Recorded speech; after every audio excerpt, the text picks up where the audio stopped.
Hey everybody, I'm Hugh Brownstone for Three Blind Men and an Elephant, and you may disagree with me, no harm, no foul, but I believe no one who buys a Leica M, new or used film or digital, doesn't understand the importance of the lenses one attaches to it. No one who buys a Leica M doesn't understand that it ain't cheap. Then again, for those of us who might stretch to buy an M, as in empty the bank account with the purchase of the body alone, don't do it. With little opportunity to refill the coffers anytime soon, don't do it. The idea of an inexpensive manual focus lens that pays homage to classic Leica glass of the last century, call it a starter lens with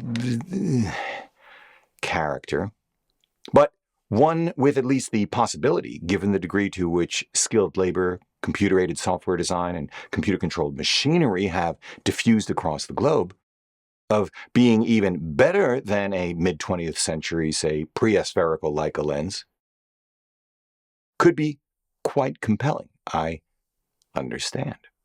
Certainly, it appears that there is sufficient demand in the market for this promise, this premise, anyway, that companies like 7Artisans are making a go of it. So when 7Artisans reached out to me about taking a look at their new 35mm f2 in M mount, my curiosity got the better of me and I said, sure.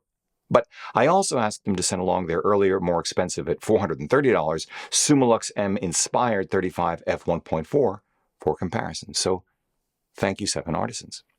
I should also mention that they sent these lenses with no expectation that they'd be returned, had no input into this video, and did not see it before publication.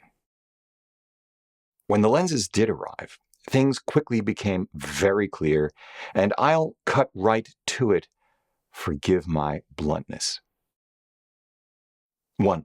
7Artisans' new $290 35mm f2 and Leica M mount is a nicely built optic. It is small, yet has a reasonable heft and smoothness to it, far better than the 40mm f5.6 Asatori, something like that I evaluated a few months ago. First impression with this lens was, hey, it's nice. 2. It comes with a very nice leather-looking lens case, although I don't know leather from pleather or anything else, so don't ask me whether or not it's real. 3, it has less chromatic aberration wide open than the earlier 35 1.4. Hold that thought. But 4, that's about all it has going for it. Now, I am not in the habit of trashing gear. I have a soft spot for entrepreneurs and small startups in particular. I recognize that there are actual people behind the products I review, that a bad review can, in some minor way, given the size of the channel, have a negative impact upon those people. I don't wish embarrassment or economic misfortune on anyone. Well, okay, Putin and his Siloviki, certain members of American Congress, don't get me started. But 7Artisans has been around long enough and garnered enough interest in the industry that I would be wasting your time and mine with any further preambles. So, A, both lenses are optically miserable wide open, still unacceptable to me until at least f4 or 5.6. Really? f8? B, fairly miserable does not, in my book, mean lens character. It means the lens gets in the way of what I'm seeing and what I want to capture. Again, you may disagree with me, and that's fine, but from where I sit, things like flaring, lower contrast, even ghosting, well, that's one thing. But rabid chromatic aberration and or inconsistent sharpness across the frame are another, especially at the f-stop you're buying it for. Although, see, fair enough. If you never intend to share your images with anyone other than those with the attention span of a gnat, with muscle memory built up from spending too much time swiping away on Tinder within the 4 square inches or so of a smartphone touchscreen, well, none of this may matter to you. But then, you'd probably be better off with a smartphone. Less to carry. You'll achieve proper focus more often. The images will be sharper.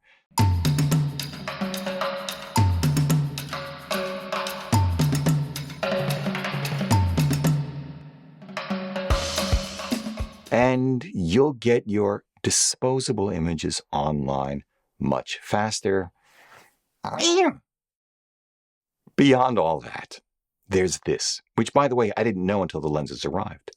Like the Astratori, but unlike, in my experience, TT Artisan, 7Artisan leaves it to their customers to manually calibrate the lens. That is, adjust the lens with a small screwdriver using a small test chart they include with it, going back and forth multiple times to lock down the rangefinder cam on the lens so that it focuses precisely at the distance the rangefinder window indicates it is in focus.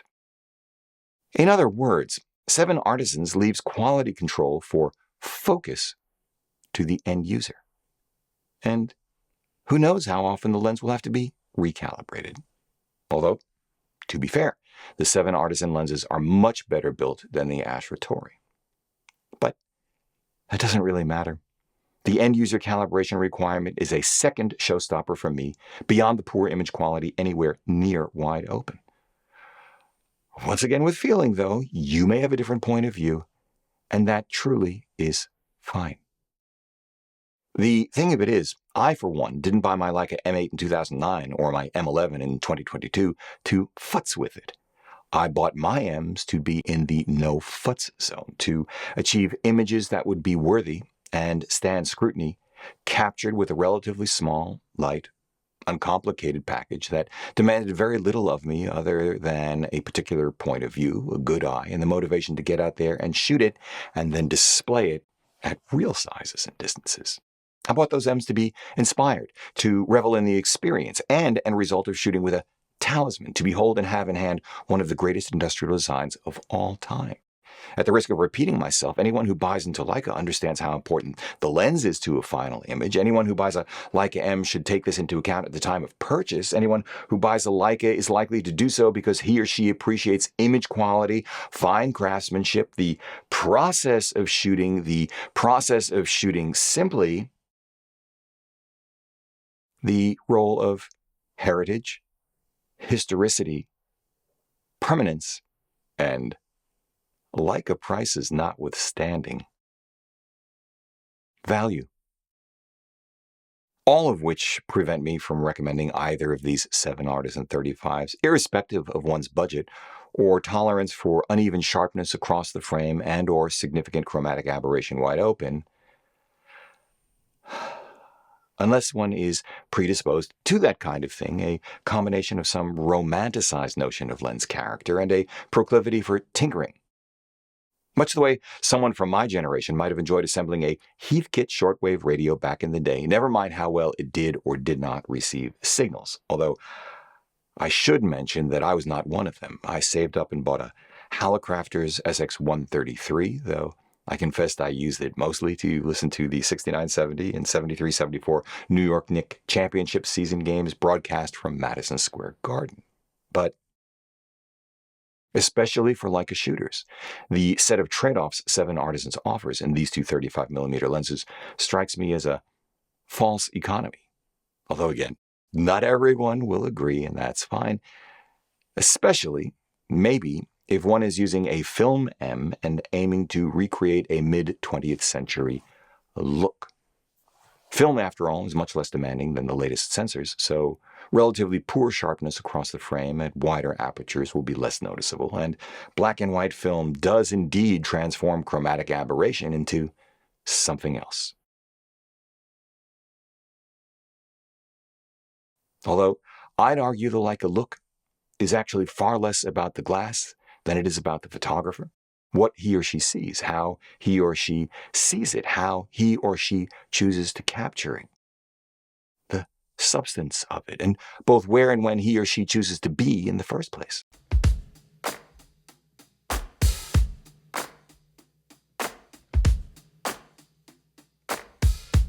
For Leica M shooters who understand this and or who have a modern eye but are still looking to economize, the real question is not whether the 7Artisans 35 f2 is as good, say, as a preaspherical version 2 or 3 Summicron M35 f2. Could be. I don't know.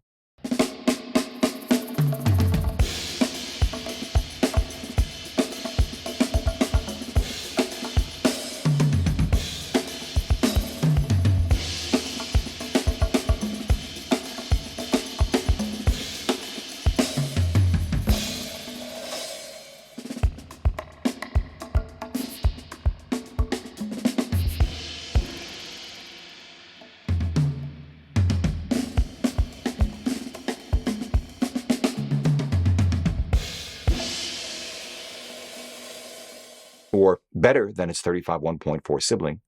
To my disappointment, not compellingly enough, again, especially wide open. But whether or not the 7Artisans 35F2 is as good as a new $1,000 Voigtlander Apo-Lanthar 35F2, which itself is already 1/8 the price of a new copy of Leica's latest Apo Summicron M35F2. The answer to this last question for anyone with a discerning eye is, it ain't even close, anywhere near wide open.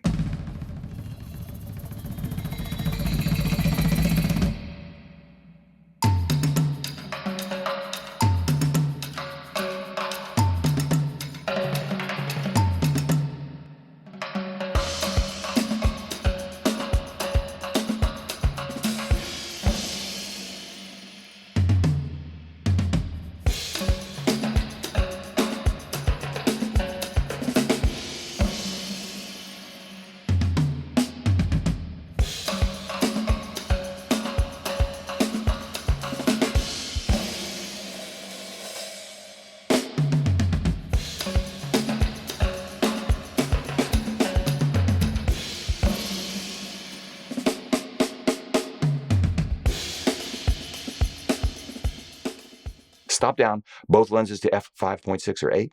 It has to be said, however, and to 7Artisans' credit, that gap narrows significantly. And while the build quality of 7Artisans 35 is not as good as the Voigtlanders, it's still okay. I'd ballpark it around TT Artisans, although in my experience, TT Artisan offers superior image quality. Of course, there are other relatively modern lenses, monikers aside, to which one might compare the 7Artisans 35F2, say Voigtlander's Ultron Vintage Line 35F2 VM, or Zeiss's 35F2 ZM Biogon T-Star, which, bought used, for example, can be had in excellent condition for anywhere between $700 and $900. Although, if you aren't a Leica shooter, and say you do want autofocus, or maybe not, maybe just for a bit of eye-opening here, it is interesting to note that the Panasonic sub-$600 new autofocusing weather-sealed Lumix 35 1.8S in Leica L-mount is also optically superior to either 7Artisans 35 through the first 4 or 5 stops, no manual calibration required, while the $1,000 Apo-Lanthar, better built than any of them, again, no calibration required, is optically better still, which is why I own and can recommend one.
If you like what you've seen here today, please give a thumbs up, subscribe to the channel, join the conversation in the comment section below because this is an exceptional audience.